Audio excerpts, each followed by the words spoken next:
Okay. Hi, everyone. Welcome to, what did I call it? Beware of the Rogue VMs, which is, Rogue VMs are interesting. I'll go through them in a minute. My name is Christian Moon. I work as a chief technologist for a company called Proact in Norway. And yeah, enough about me. I have 25 minutes, and I usually spend more than that introducing myself, so I'm not going to do that today. So let's start with what is a Rogue VM? Basically, it's a VM that can run, and does run, on an ESXi host, but you can't really tell that it's running easily. So it's a VM, it runs like a VM, but you can't really see it in the ESXi host client or in the vSphere web client. So that's kind of scary, right? You can have virtual machines running in an environment and you don't see them through your normal admin interfaces, which is not a good thing. So basically, they are not registered in the inventory, but they run. That's the gist of it. So back in January this year, Mitra got attacked. They're a security company. They got attacked, and there were VMs running in their environment that they didn't know was running there. So the whole story here, I won't read it all out, but basically an attacker got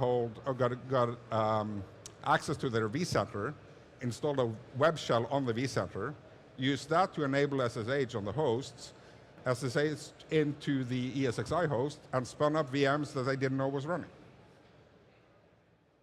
So they used vCenter-based kind of attack to get infiltrated into the environment.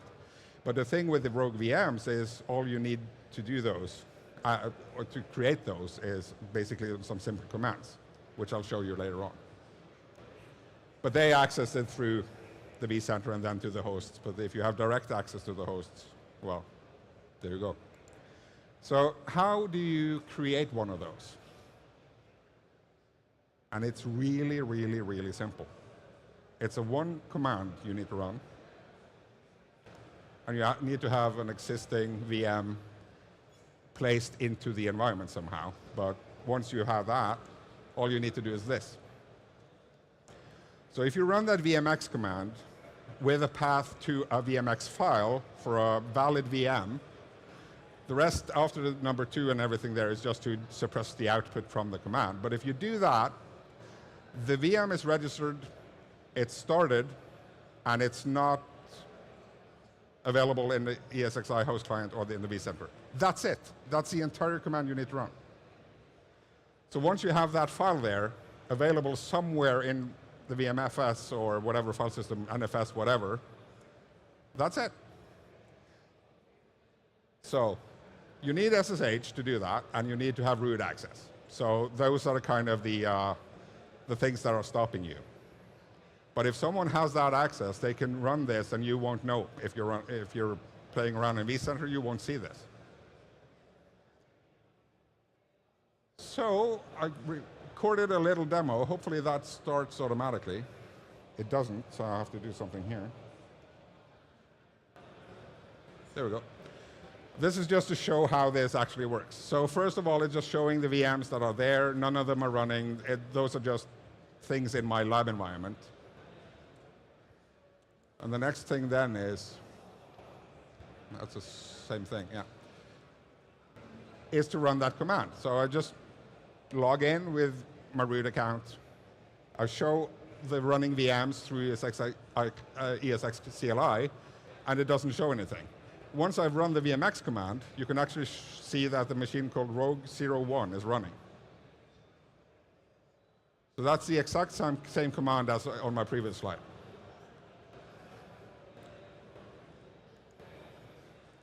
So if I go back here and refresh those, Rogue 01 doesn't exist. It's not there. But it's running on the host, right? So you don't see it. It should have been listed here, but since the VMX command doesn't register the VM with the inventory, you don't see it at all.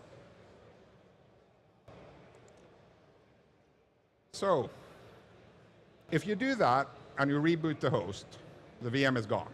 Since it isn't registered, it won't start up again because the ESXi host or the inventory doesn't know about it, so it doesn't auto-start it, it doesn't list it, doesn't do anything. So it just vanishes. It's on the file system, but it's not running as a VM.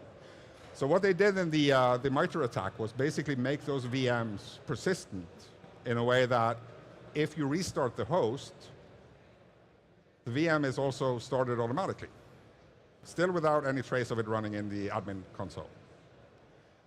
And the thing about that is that's really easy as well. That script, etc rclocal.d local.sh, is run on your ESXi host when you boot it. So what do you do? Well, you add the sim command to that file, and that's it. All of a sudden, the VMs are auto-started when the host is started, and you don't know about it. Which is interesting, in a way. So it's still, everything so far is just basically the same command, but just different ways of running it, right?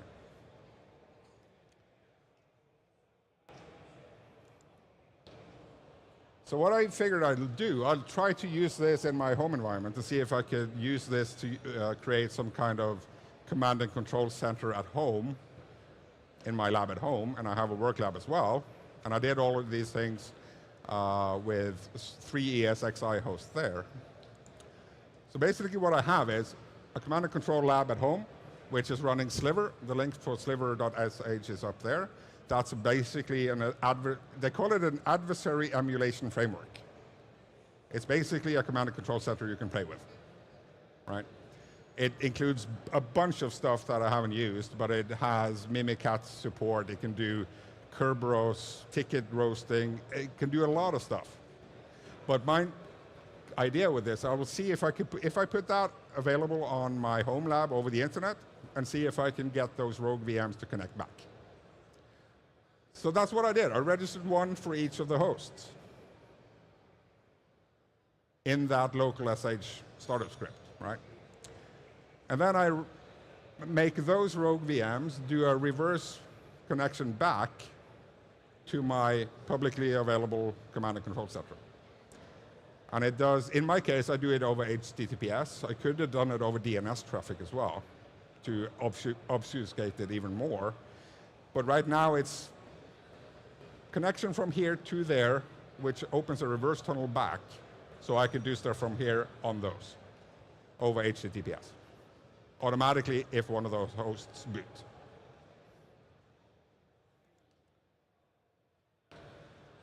So here's my lab again. I'm just going to restart those 3 hosts that I mentioned that I've modified the script for.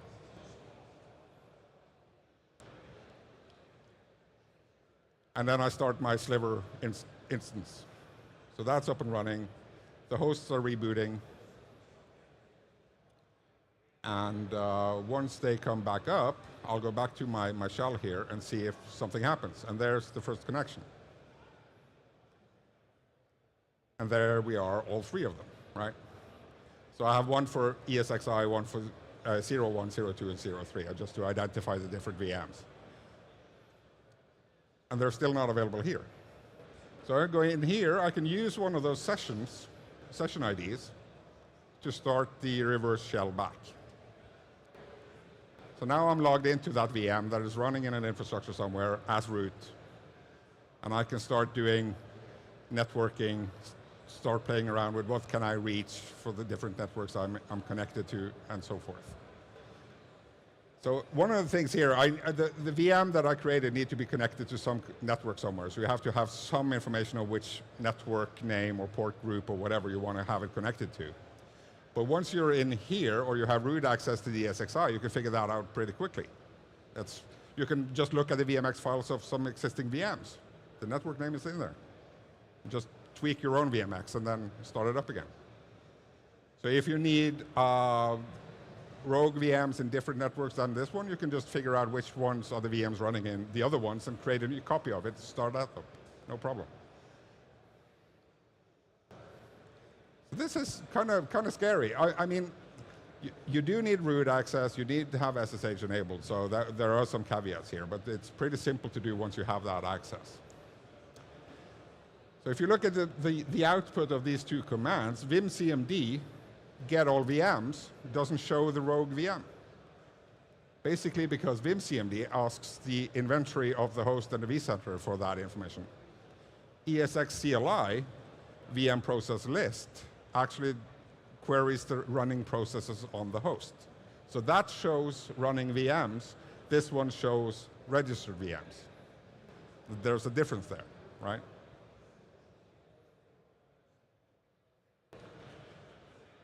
So there's also a couple of ways to figure out if you have these things running in your system. MITRE created their own PowerShell or PowerCLI commandlet to identify these kind of VMs, the invoke hidden VM query. It basically just gets the ESX CLI output and compares it and makes a report for you. But it's helpful. The same thing that CrowdStrike did with their virtual ghost. So Mitre, who got attacked by this, they called it Rogue VMs. CrowdStrike, for their detection, called it ghosts. So I was kind of, should I call it ghost VMs or Rogue VMs? But I ended up with Rogue VMs since that's where basically most of the information comes from. And that's where we know it's been used. And the last thing here is RV tools. I'm guessing most of, if not everyone here knows RV tools from the last 10 or 15 years or something like that. It will also identify these, but it won't identify them as a rogue or a ghost or whatever. That's a zombie. Basically, RV Tools scans your inventory and your disk and your VMFS or file systems and compares the two. And if there are VMs that are not registered but on the storage, it will list those as zombie VMs. So that's one way of finding them as well.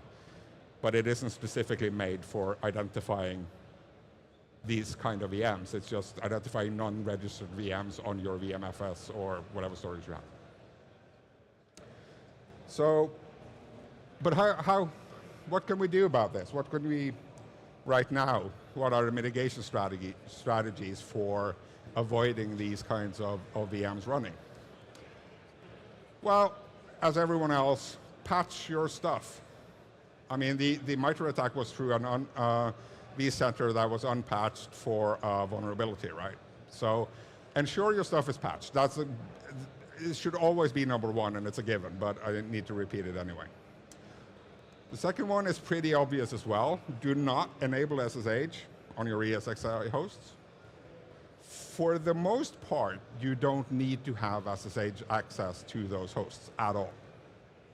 Mostly everything can be done through the vCenter or the host client or the open APIs through PowerShell or CLI or whatever anyway. So there are very few cases where you actually need to have SSH access to your hosts. I mean, even installing VIBs now you can do with Lifecycle Manager, so you don't have to do that manually either. And just making sure that SSH isn't available and you can't log on to the hosts, that helps a lot. If you do need it for some reason, open it only when you need it and then close it again. Start and stop the SSH server service on the host. Do not have it running all the time. Then again, in the MITRE attack, they enabled SSH via the vCenter because they compromised that. So this is why you also should monitor your logs. These two log files, the shell.log and the auth.log, does give you information if SSH has been enabled or not, or, well, it shows you when it has been enabled, and it also, the second one there is someone is actually logged into it. And that's also the same with the auth log. The FIPS mode initialized is connected to the SSH logon itself. So if you monitor your host logs for this, you would actually know if someone enabled SSH or not. Probably a good idea to have an alert on that, right?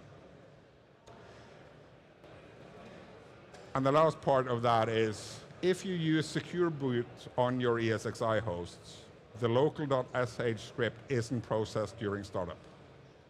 So then there's no easy way of actually making those Rogue VMs persistent, right? Secure mode should be, secure boot should be used anyway. A lot of us don't use it. We don't want the hassle with the TPMs and everything. But it is a good idea to use it. I mean, it helps, right? So that's pretty much how you can, the only thing you can do. I mean, of course, if someone has root access and SSH access to your host, you're kind of screwed anyway. I mean, they can do whatever, but it's kind of fun to look at. If you can do sneaky things without anyone noticing by running these VMs. You don't have to brute force things. You can take your time. You can do reconnaissance without basically anyone knowing you're there.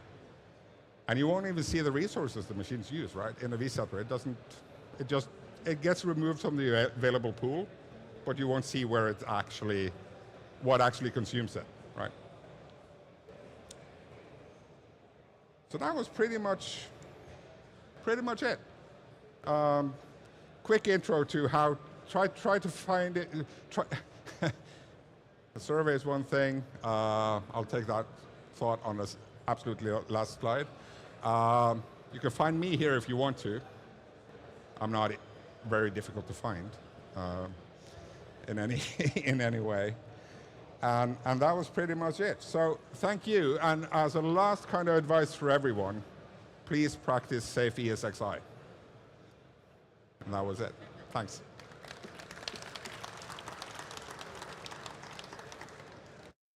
So there are a few minutes left. So any questions, anything, I'll be happy to try and answer them if I can.